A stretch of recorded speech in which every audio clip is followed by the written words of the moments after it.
tentang modul 1.1, yaitu tentang refleksi filosofi pendidikan nasional, di mana pendidikan bertujuan untuk menuntut segala kodrat yang ada pada anak agar dapat mencapai keselamatan dan kebahagiaan yang setinggi-tingginya, baik sebagai manusia maupun sebagai masyarakat.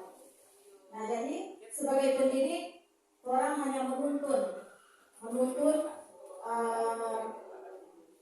anak, menuntut kodratnya, bukan mengubah lakunya, tapi orang hanya menuntut kodrat anak ini, baik secara kodrat alam maupun kodrat zaman. Nah, yang sudah saya lakukan di kelas saya mengajar bahasa Inggris, Bapak Ibu sekalian, di mana untuk zaman sekarang anak-anak itu sudah ada di zaman digital atau ada di zaman teknologi. Jadi saya mengizinkan mereka untuk menggunakan handphone untuk mereka belajar di dalam kelas. Saya sama sekali tidak melarang mereka menggunakan handphone, karena handphone ini sudah menjadi wajib bagi mereka untuk mereka mengakses sumber-sumber belajar yang ada di dalam.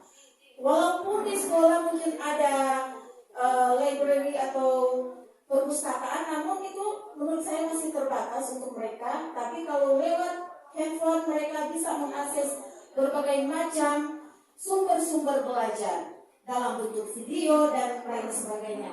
Dan di kelas saya juga sudah mempraktekkan dalam pelajaran saya, ketika di akhir pembelajaran anak-anak itu saya memintakan produk berdasarkan minat mereka sesuai dengan dorang berminat. Jadi kalau dorang suka membaking, dorang punya aksi nyata atau praktek dalam bentuk infografis, silahkan, dalam bentuk video silahkan. Tinggal anak-anak yang memilih mana yang akan mereka buat dalam kreativitas mereka masing-masing sesuai dengan mereka punya minat. Seperti yang orang punya Pak Kabis Adedam tadi, bagaimana mau jawab ini anak-anak yang minat berbeda. So ini dia, orang jawab lewat itu. Jadi orang membiarkan atau mengizinkan anak-anak untuk memilih kreativitas apa, dalam bentuk apa yang akan mereka hasilkan dalam pembelajaran. Jadi di sini ada gambar anak-anak sedang memegang handphone, itu mereka menggunakan itu sebagai fasilitas untuk belajar. Dan selanjutnya kita next ke modul berikut. Nah, untuk modul 1.2 ini mengenai nilai dan peran guru penggerak. Tentunya dalam selama saya belajar di program guru penggerak ini, Bapak Ibu, saya sangat senang dan sangat bersyukur kepada Tuhan, di mana saya sudah mulai memahami identitas saya sebagai guru, nilai-nilai apa yang ada pada saya, dan juga bagaimana saya menjadi guru yang dapat menjadi motivasi atau motivator dan juga dapat memfasilitasi murid-murid. Di sini sekolah kami karena sudah menjadi sekolah penggerak, Bapak Ibu, ada program P5. Di sini ada Pak Fedi tahu sekali. Program ini sudah kami selalu jalankan di sekolah, yaitu penguatan profil pelajar Pancasila. Nah, ini kami lakukan sejak 2 tahun yang lalu, mulai dari kelas 10 sampai kelas 11 sekarang. Banyak sekali kegiatan-kegiatan program yang kami lakukan pada P5 ini sebagai penguatan profil pelajar Pancasila. Mulai dari banyak sekali, ada yang mereka membuat pupuk atau kompos, karena ada Ibu Dianu sebagai guru kimia. Nah, kami dibagi-bagi kelompok untuk menuntun anak-anak dalam kegiatan P5 ini. Dan ada juga P5 dengan tema kewirausahaan. Nah, seperti yang Bapak Ibu lihat di gambar di slide ini, ada anak-anak yang sedang membuat makanan, yaitu salad buah. Nah, saya yang waktu itu yang mendampingi anak-anak atau memfasilitasi anak-anak dalam program P5 ini untuk membuat salad buah. Mulai dari perencanaan, dorang tulis dulu semua DP bahan-bahan apa yang mau dorang tulis. Kemudian saya juga mendampingi mereka untuk belanja DP bahan-bahan untuk buat ini salad buah, sama-sama pergi di pasar. Kemudian proses pembuatan salad juga saya dampingi anak-anak mulai dari tahap mengupas buah dan mencampur sampai selesai. Nah, jadi ini saya sudah memerankan pembelajaran yang berpihak kepada anak, di mana mengajari mereka untuk mulai dari perencanaan, proses sampai mereka menjual, saya mendampingi. Dan puji Tuhan waktu itu Bapak Ibu sampai ada laku ini dia produk ini. Jadi mengajarkan kepada anak-anak untuk menjadi wirausaha masa depan yang sukses. Terima kasih.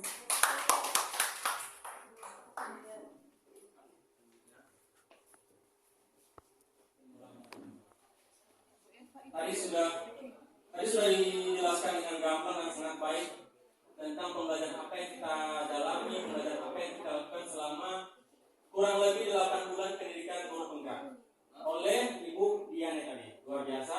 Kemudian dilanjutkan juga oleh rekan saya Ibu Indah Urara, itu sangat luar biasa. Nah, kalau saya sekarang, saya ingin mulai tentang apa outfit yang saya pakai dulu ini.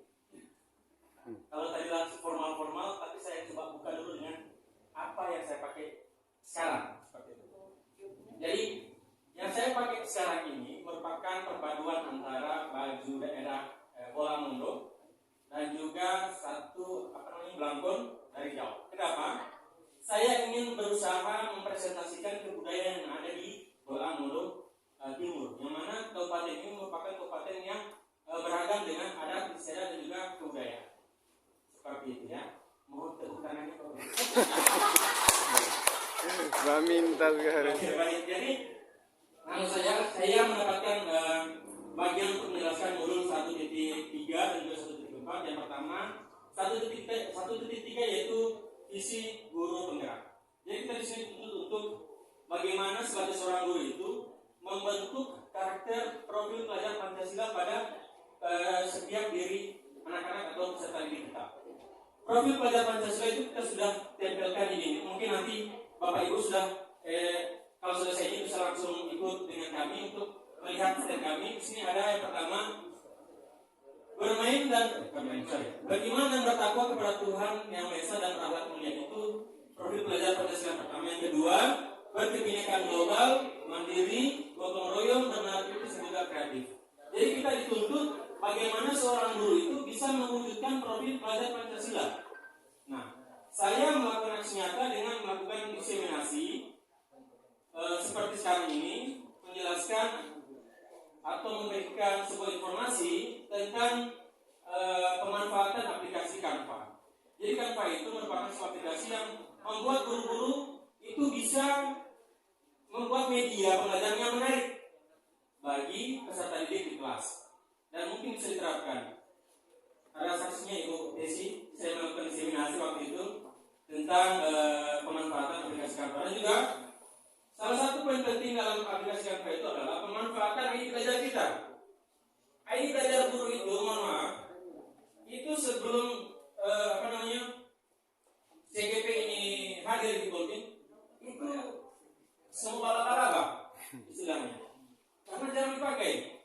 Nah, alhamdulillah ketika BGP hadir di Golden dengan program guru penggerak ini, kita menggunakan pada harus menggunakan ID belajar. Kenapa ID belajar? Karena dengan ID belajar kita mendapatkan apa yang pro. Kita bisa mendapatkan fasilitas yang lebih di situ. Gratis. Berbeda dengan yang lain. Yang lain itu harus berbayar seperti itu. Jadi kenapa saya memilih diseminasi tentang pemanfaatan Canva? Selain untuk pengembangan media pembelajaran, juga untuk mengaktifkan ID belajar. Alhamdulillah sekolah saya di S1 Kota Baru salah satu sekolah dengan nilai penggunaan ID belajar 100%.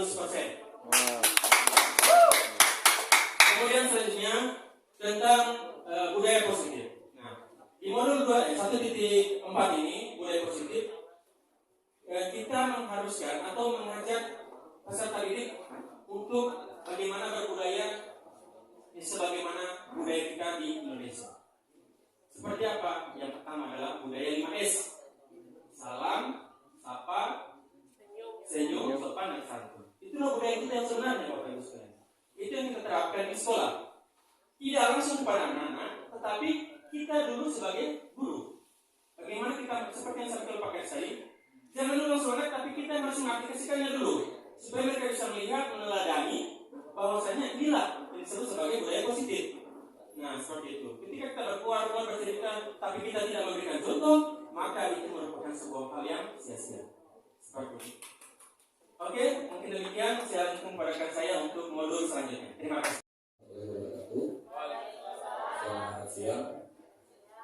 Jadi pada kesempatan kali ini saya mendapat kesempatan untuk menjelaskan materi tentang modul yang telah kami terima pada program guru penggerak. Yang pertama itu yaitu modul 2.1 tentang pembelajaran untuk memenuhi kebutuhan belajar murid. Pembelajaran untuk memenuhi kebutuhan belajar murid yaitu pendidikan dapat memfasilitasi belajar murid sesuai dengan gaya belajar, minat, serta kesiapan belajar mereka melalui pembelajaran berdiferensiasi, baik itu konten, proses, maupun produk. Nah, selanjutnya seperti yang dibahasakan oleh Pak Kadis tadi, bahwa dalam melakukan pembelajaran saya rasa orang banyak belajar dari apa yang Pak Kadis sampaikan, bahwa dalam belajar orang tidak semata-mata monoton. Kebiasaan saya, karena kalau pakai media jarang-jarang, jadi yang menyatakan media kebiasaan saya dan mungkin guru yang lain itu belajar masuk di kelas, yang penting so kasih buku, pukul rata tuh anak, nyatakannya orang suka apa, orang maunya seperti apa, seperti Pak Kadis bahasakan tadi, nyenak kenal tuh anak. Orang gunung dia belajar tentang laut, orang laut dia belajar tentang gunung. Nyenak masuk Pak anak. Jadi sebelum orang belajar, orang melihat dulu, orang kenali dulu siapa yang dari orang lawan bicara. Nah, selanjutnya ketika orang kenali orang siswa, orang bisa melakukan pembelajaran berdiferensiasi, yaitu pembelajaran dengan apa tadi? Sesuai dengan kebutuhan anak, baik itu orang berdiferensi melalui konten, produk, ataupun proses. Misalnya ada anak dengan seperti yang saya bahasakan di sini, gaya belajar yang berbeda. Ada anak yang visualisasinya dia menangkapkan, misalnya lebih suka bau ini, dia suka gambar. Ada anak yang auditori, dia nanti mau dengar. Ada anak yang inisiatif nanti dengan gerakan sentuhan. Kok pukul rata pas materi sama diskusi. Padahal anak suka dia berdiskusi. Dia suka misalnya materi tentang tulang. Cari arti tulang, fungsi tulang. Padahal anak lain dia suka bikin karya dari bikin tulang untuk pakai daging.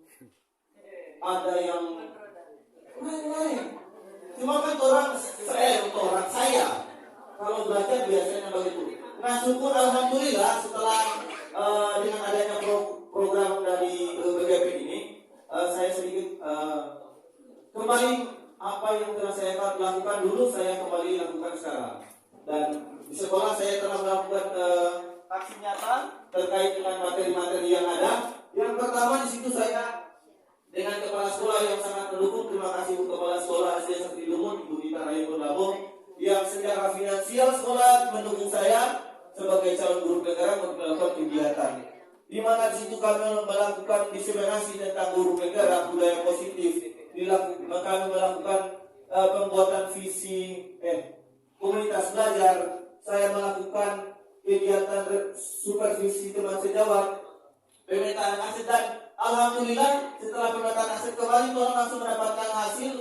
Kepala sekolah pada saya sampaikan sini bahwa setelah dengan rapat dengan orang tua pada saat itu langsung tunjuk untuk orang melakukan pencoran halaman walaupun secara bertahap. Dan kalau nyanak dengan BGP ini mungkin itu nyanak ada. Syukur mantap kepada BGP yang luar biasa. Mungkin itu materi dari saya.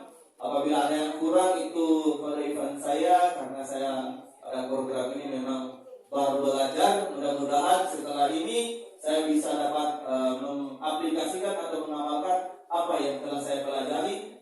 Namun tetap saya mohon bimbingan dari Bapak Ibu. Bapak-bapak Pemda Tatip di Kabupaten Kuala Lumpur dan juga Bapak Ibu Kepala Sekolah serta pengawas di wilayah Kabupaten Kuala Lumpur. Terima kasih, saya serahkan kepada teman semua. Masih di modul 2, tepatnya modul 2.3 tentang coaching untuk supervisi akademik. Sebelum lanjut, saya ingin bertanya kepada kita semua sebagai tenaga pendidikan. Ketika mendengar kata coaching, apa yang ada di ketika mendengar kata supervisi akademik, apa yang ada di pikiran? Perangkat pembelajaran. Yang lain?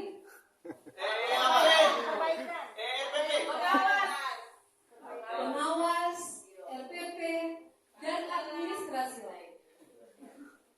Dan salah satu hal yang membuat kita sebagai guru kadang menjadi takut kepada pengawas. Ya, benar sekali. Dan dalam modul ini, lebih tepatnya adalah coaching untuk supervisi akademik, kita pertama mendengar atau mencari arti dari coaching. Jadi coaching secara umum adalah merupakan proses kolaborasi yang berfokus pada solusi, berorientasi pada hasil dan sistematis. Peran coach memfasilitasi peningkatan atas performa kerja, pengalaman hidup, pembelajaran diri, dan pertumbuhan pribadi dari coaching. Jadi ada orang yang akan menjadi coach dan yang akan di-coaching. Dan secara singkat boleh disampaikan bahwa coaching ini bertujuan untuk menemukan kekuatan dari orang yang akan kita supervisi atau mencari pembelajaran yang baik yang ada dari sisi orang yang akan kita coach, bukan mencari kekurangan yang dimiliki oleh guru atau murid dalam tujuan coaching.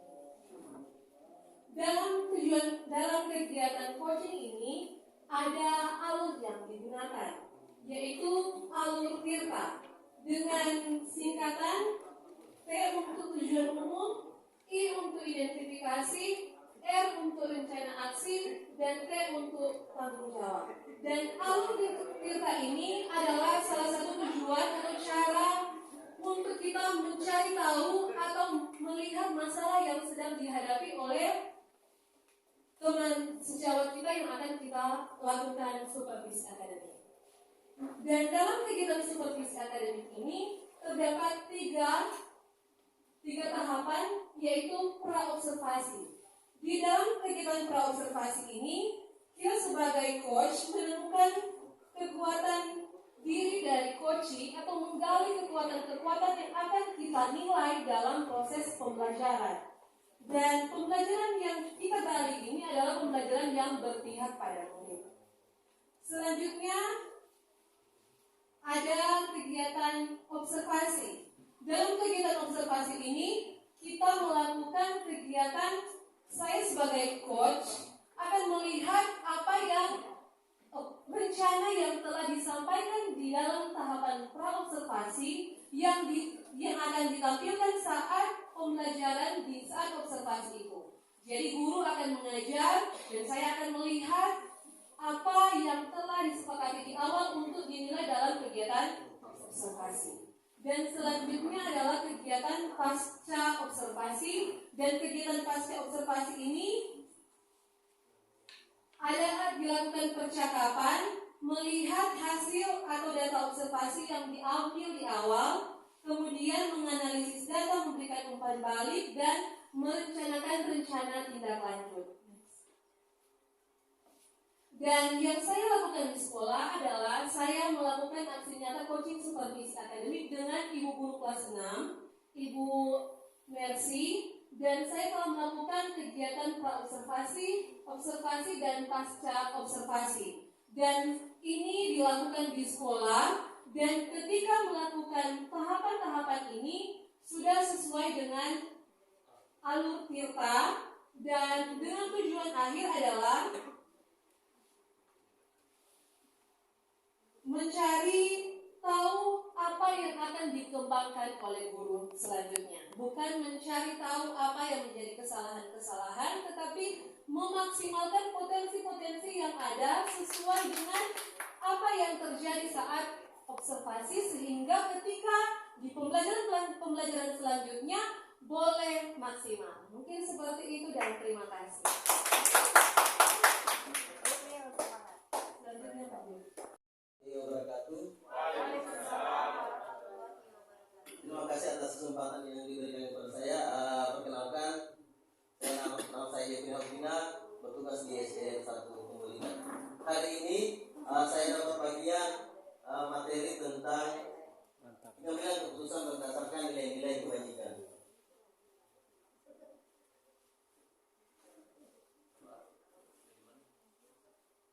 Ya, sebentar menunggu operator. Seperti apa gambaran modul Bapak Ibu di modul 3.1 ini? Di modul ini kita akan membahas tentang ada yang namanya rujukan moral dan dilematika. Mungkin Bapak Ibu sudah mendengar apa yang membedakan antara rujukan moral dengan dilematika. Saya mulai dari rujukan moral. Saya coba kasih contoh Bapak Ibu seperti apa rujukan moral. Misalnya Bapak Ibu, ini ada proyek, ada sisa, ya. Jadi ada sisa. Secara kebiasaan, biasa kalau ada proyek itu nanti mereka makan-makan, ya. Nah itu sudah dilakukan oleh kepala sekolah sebelumnya. Nah ketika kita menjadi kepala sekolah yang baru, yang mungkin kebiasaan itu kita tidak laksanakan, nah kita akan dihadapkan. Kalau rujukan moral itu antara nilai benar atau salah. Itu yang membedakan antara rujukan moral dengan dilema etika. Jadi ada proyek, ada sisa. Ukur-ukur bagus mulai habis ikat makan-makan jo. Nanti ada bendahara yang mengatur itu. Kira-kira mungkin Bapak Ibu sudah mengalami itu. Jadi Bapak Ibu akan memilih yang mana? Itu yang disebut dengan rujukan moral. Secara nilai benarnya bahwa yang dilakukan itu salah, yang benar itu kita harus peruntukan dananya sesuai apa yang tertera. Dan kalau mengikuti makan-makan berarti kita telah secara tidak langsung kita akan manipulasi datanya melalui bendahara. Itu mungkin Bapak Ibu gambaran tentang rujukan moral. Nah, sekarang kita masuk ke dilema etika. Nah, kalau dilema etika bedanya dengan rujukan moral. Kalau dilema rujukan moral antara nilai benar dan salah. Kalau dilema etika itu benar dengan benar. Nah, biasa Bapak Ibu kepala sekolah menghadapi hal-hal seperti ini, dan itu mungkin bikin galau Bapak Ibu. Ada yang namanya tidur. Karena kenapa kita dinamakan dilema? Kenapa dikatakan dilema? Nah, karena mengandung dua nilai yang benar. Mengambil keputusan yang A benar, mengambil keputusan yang B benar. Ya. Nah, seperti apa Bapak Ibu gambar modulnya? Ini saya coba membahasnya secara clear. Yang pertama dasar pengambilan keputusan. Ada 3. Yang pertama adalah dalam pengambilan keputusan harus berdasarkan dengan nilai-nilai kewajiban. Tentunya Bapak Ibu sudah tahu nilai keadilan, nilai disiplin, nilai tanggung jawab, ya. Itu yang dimaksud dengan nilai kewajiban. Jadi kalau mau ambil keputusan harus berdasarkan dengan nilai kewajiban. Apakah nilai yang kita ambil sudah berdasarkan dengan nilai kewajiban? Selanjutnya berpihak kepada murid. Nah, ini yang penting. Jadi apapun itu yang membuat Bapak Ibu dilema ketika menghadapi dilema etika, satu yang harus kita ingat, keputusan saya ini berpihak kepada murid atau tidak? Jadi itu yang utama. Pokoknya ini bisa berpihak kepada murid atau ke orang tua, berpihak kepada murid atau kepada guru. Jadi kita harus mengutamakan berpihak kepada murid. Dan yang terakhir adalah bertanggung jawab. Ketika seorang kepala sekolah mengambil sebuah keputusan, harus berpegang teguh apa yang diambil. Harus bertanggung jawab apa yang diputuskan. Selanjutnya paradigma Bapak Ibu. Paradigma dilematika ini ada 4. Yang pertama individu lawan kelompok. Seperti apa contohnya? Misalnya di sebuah mungkin ada studi wisata, ada seorang anak yang mungkin memiliki prestasi yang pintar di bidang biologi. Orang membuat studi tour, obat kumpuloi, semua kumpuloi, dan dia tidak ada doi Bapak Ibu. Tentunya kepala sekolah juga kan, bagaimana ini kasihan? Ya, dia tidak ada doi. Bagaimana? Nilai individu dan lawan kelompok. Yang kelompoknya adalah semua orang semua bayar. DP individu cuma dia sendiri. Nah, ini dibutuhkan suatu pengambilan keputusan oleh kepala sekolah ataupun guru yang mengadakan kegiatan seperti apa. Yang berikut rasa keadilan dan rasa kasihan. Tentunya Bapak Ibu juga malah kasihan lagi orang susah siaran sekolah karena dia mau bantu DP orang tua. Mungkin ini akan buat Bapak Ibu dilema. Selanjutnya kebenaran melawan kesetiaan. Contohnya misalnya Bapak Ibu seorang TNI yang ditangkap oleh lawan misalnya dapat angka, jelas dia mau tanya DP karena teman-teman gimana. Nah ini mau jawab tidak setia, ya tidak mau jawab perlu bunuh karena tidak menyampaikan kebenaran. Yang terakhir jangka pendek melawan jangka panjang. Seperti apa Bapak Ibu? Jangka pendek melawan jangka panjang. Saya ambil sebuah konteks ataupun studi kasus. Misalnya setelah pembelajaran setelah COVID, tentunya kan guru-guru bosan belajar di rumah dan siswa begitu. Sehingga kepala sekolah menyarankan, bagaimana orang mau jalan-jalan dulu. Yang lain menyarankan, biar oke, mau ikut bintik. Nah, secara jangka pendeknya jalan-jalan itu penting Bapak Ibu. Karena kan soal bugalo, corona di rumah terus, refreshing dulu. Tetapi di sisi lain, bintek itu juga perlu jangka panjang ke depan. Mungkin bintek tentang penggunaan teknologi. Biasanya Bapak Ibu ataupun kepala sekolah akan galau untuk pilih yang mana. Mau DP nama dilema tetap galau Bapak Ibu karena dua-duanya tidak ada yang salah, dua-dua benar. Lanjut Pak Rizky, setelah paradigma ada namanya prinsip. Maaf ya, ini prinsip pengambilan keputusan. Jadi ada 3 prinsip pengambilan keputusan. Yang pertama berpikir hasil akhir. Ya, jadi berpikir hasil akhir ini, ya saya ambil contoh Bapak Ibu. Berpikir hasil akhir, setiap kepala sekolah itu punya prinsip kira-kira apa yang bisa saya lakukan untuk orang banyak. Oh biar dia cuma satu, ini yang banyak. Biasanya seperti itu. Yaitu memperhatikan tentang prinsip hasil akhir. Yang kedua adalah berpikir berbasis peraturan. Peraturan ini biasanya, prinsip yang kedua ini biasanya agak kaku Bapak Ibu. Kenapa saya katakan kaku? Karena aturannya seperti ini, tidak boleh melanggar aturan. Jadi agak kaku aturan ini. Walaupun secara tidak ini betul juga kan mesti ikut aturan, tetapi biasa kurang diterima oleh misalnya guru-guru ataupun murid. Yang terakhir berpikir berdasarkan dasar penduduk. Tentu ini adalah prinsip emas yang hampir seluruh melakukan ini. Kasihan, namun kasih naik kasihan, yang namun kasih ego kasihan. Jadi kenapa dikatakan ini merupakan aturan emas? Karena hampir seluruhnya kita menggunakan metode Atiol. Kalau bahasa Gorontalo, kasihan, yang namun kasih naik kasihan. Ya, kira-kira Bapak Ibu seperti itu.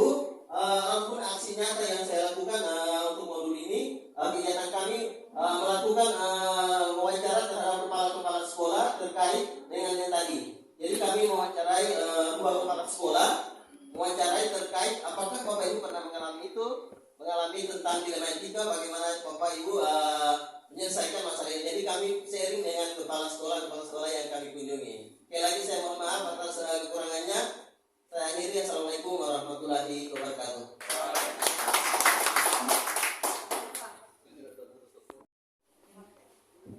Terima kasih atas kesempatan yang diberikan. Assalamualaikum warahmatullahi wabarakatuh.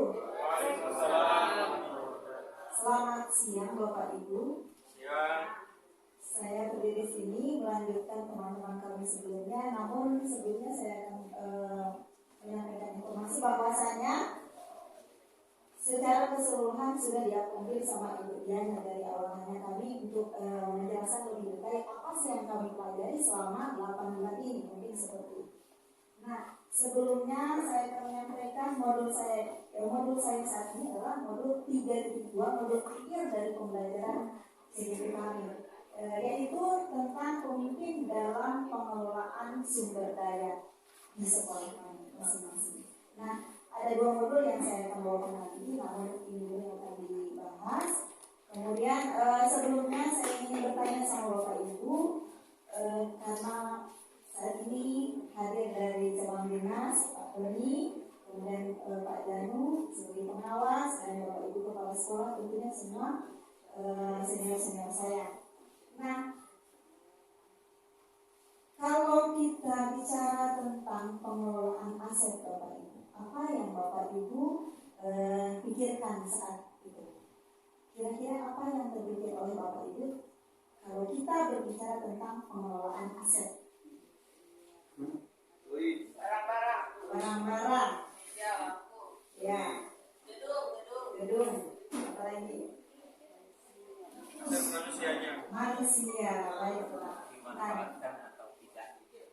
pemanfaatannya ya Pak ya. Nah, baik, terima kasih. Nah, di dalam pengelolaan aset ini Bapak Ibu, kita sebagai warga sekolah tentunya kita mempunyai ekosistem. Nah, bagaimana ekosistem itu berjalan? Nah, di sini ada pemaparannya. Ekosistem di sekolah ada dua faktor yang saling mempengaruhi dan membutuhkan keterlibatan aktif satu sama lainnya. Yang pertama faktor biotik dan abiotik. Apa sih faktor biotik? Yaitu benda hidup. Nah, yang terlibat di sini pertama kepala sekolah, murid, kemudian kepala sekolah, guru, pengawas, kemudian dinas terkait dan seluruh warga yang berada di sekolah. Nah, sedangkan faktor abiotik adalah benda tak hidup. Faktor-faktor yang pendukung dari abiotik tadi yaitu faktor finansial, keuangan, kemudian sarana dan prasarana dan lingkungan alam. Nah, baik, selanjutnya kedua faktor tadi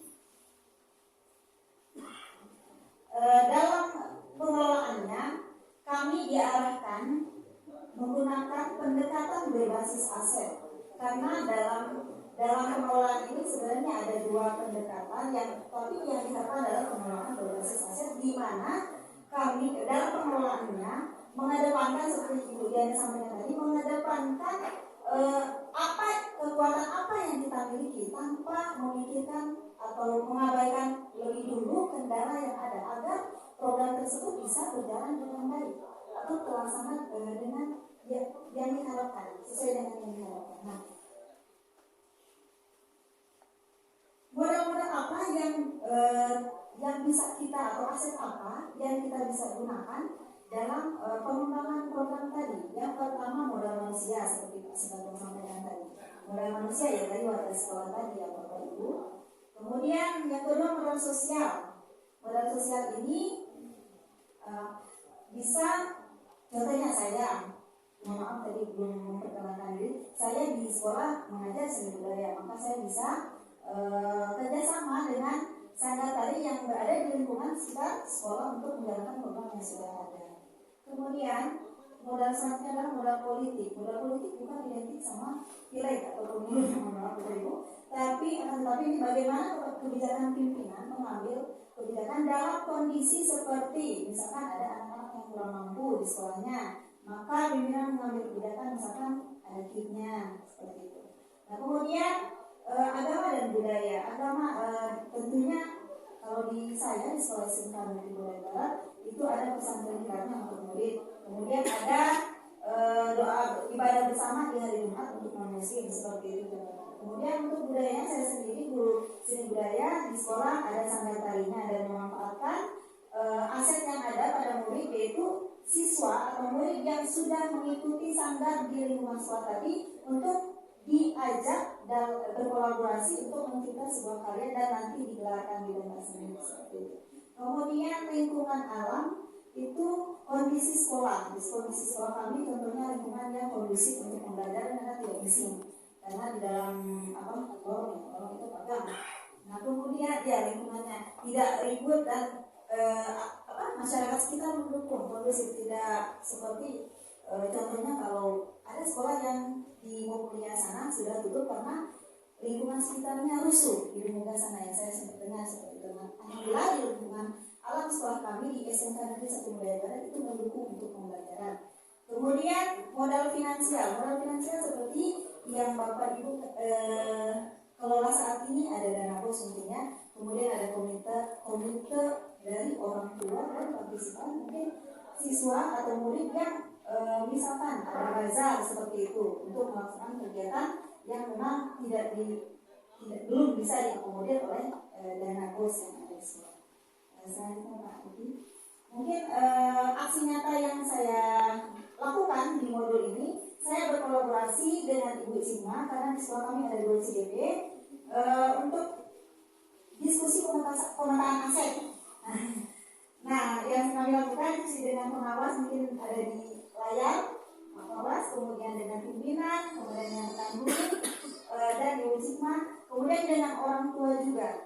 kami berkolaborasi dengan Wisma. Mungkin next itu ada gambarnya. Nah ini adalah yang kami lakukan di sana di sekolah kami terkait pemetaan aset yang ada bersama murid dan orang tua murid di waktu yang berbeda. Dan hasilnya sangat luar biasa.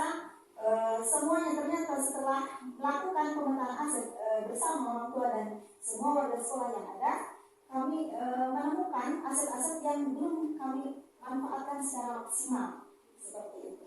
Nah, alhamdulillah dengan adanya kolaborasi ini dan Ibu Risma, saya menemukan apa saja yang bisa dimanfaatkan ke depannya dalam program pengembangan sekolah demi memajukan visi sekolah sesuai dengan kebutuhan murid.